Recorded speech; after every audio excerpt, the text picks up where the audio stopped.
Hello everyone, welcome back to the channel. In this video, we dive into best Kraken recurring buy strategy.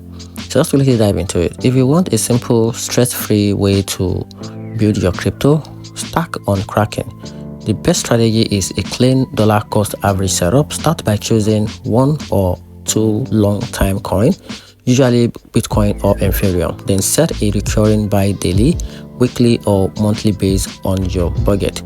Weekly trend to balance volatility well without feeling too heavy on your wallet. Keep the amount small and consistent so you are buying through deep and spike automatically. Pair this with price alerts so you stay aware of major moves, and review your recurring order every few months to adjust your allocation. And if you want a bit more optimization, set a second smaller recurring buy for big market dip so you can add extra during volatility without timing the market manually. And if this helped, hit the like, subscribe for more quick crypto strategy, and comment which exchange you want to cover next. And that's it.